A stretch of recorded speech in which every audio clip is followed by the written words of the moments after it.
Bonjour à tous, bonjour à toutes. Je vous remercie infiniment de l'intérêt que vous portez à ma chaîne YouTube. Le sujet d'aujourd'hui m'a été inspiré par plusieurs d'entre vous. D'ailleurs, ce sujet va être la purification du pendule de radiesthésie. Dans un premier temps, il est très important de pouvoir identifier la matière de votre pendule, le matériau principal en tout cas. Vous avez des matériaux tels que le bois, le métal ou la pierre fine. Pour ce qui concerne les pendules en bois ou en métal, ceux-ci supportent très mal l'eau ou l'humidité en général.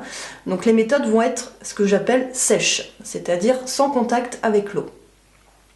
Donc les méthodes que vous pouvez utiliser sont la coquille Saint-Jacques, voilà. Vous avez également, hop, je pousse ceci, une belle fleur de vie.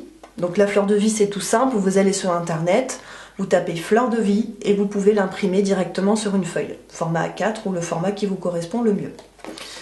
Vous avez également donc, les encens. Donc, les encens que je conseillerais sont la sauge, de préférence en feuilles séchées. Donc ça peut être de la sauge officinale ou de la sauge blanche.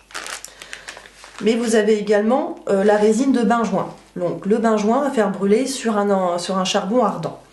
Donc vous passez votre pendule au-dessus de la fumée qui se dégage de votre encens pendant à peu près 2 à 3 minutes.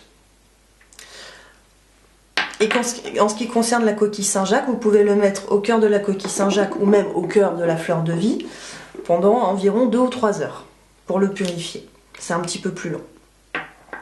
L'alternative, donc si vous avez une autre alternative, donc si vous avez la chance de posséder un bol chantant tibétain, bon là j'en ai un gros, hein, si vous en avez un plus petit ça marche aussi, vous pouvez l'utiliser pour purifier vos pendules, c'est-à-dire que vous mettez le pendule en question à l'intérieur de ce bol. Vous prenez le bol au creux de votre main, vous tapez dedans, donc avec le petit coup de maillet, et vous faites chanter, donc c'est-à-dire que là vous tournez tout autour de votre bol pour le faire chanter. Et là vous pouvez le faire pendant pareil 2 à 3 minutes. En ce qui concerne maintenant la purification pour les pierres semi-précieuses. Donc les pendules en pierre sont un peu plus délicats parce que tout dépend de la nature de la pierre qui compose votre pendule. Pour savoir exactement la méthode à adapter, vous pouvez vous renseigner dans les bouquins ou même sur des sites internet. Vous trouvez donc le nom de votre pierre et la méthode de purification adaptée à la pierre, parce que certaines pierres ne supportent ni l'eau ni le sel. Donc dans certains cas, vaut mieux, dans ces cas-là, pour celles qui supportent ni l'eau ni le sel, utiliser les méthodes que j'ai citées précédemment. Donc le bol, la coquille Saint-Jacques, la fleur de vie ou l'encens.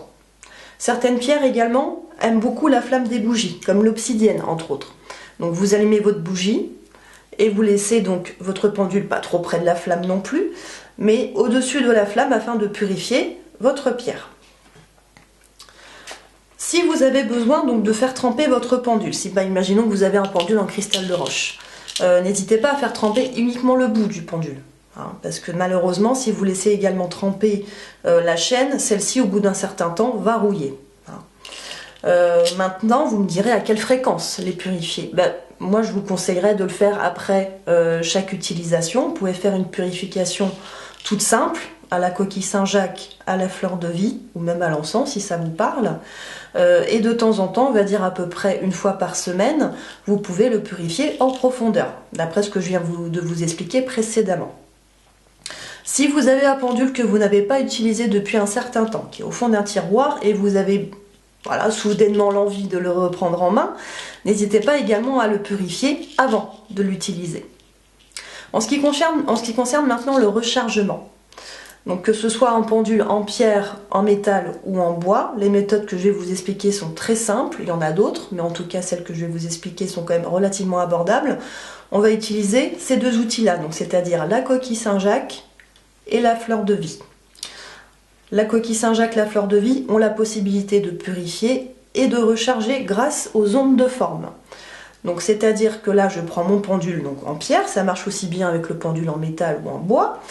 Par exemple pour la coquille Saint-Jacques, je le pose à l'intérieur de ma coquille et je vais le laisser se recharger au soleil ou à la lune selon la nature de la pierre si c'est un pendule en pierre pendant environ 3 ou 4 heures. Et c'est exactement le même principe pour la fleur de vie. Donc au centre, lune ou soleil, selon la nature de votre pendule, pendant environ 3-4 heures également. Après, comme je vous ai expliqué, il existe d'autres méthodes, notamment la géode de cristal de roche ou l'améthyste. Mais pour aujourd'hui, on va s'arrêter là. Donc voilà, je vous remercie de votre attention. N'hésitez pas à m'écrire si vous avez des commentaires ou même des questions. Je reste à votre disposition.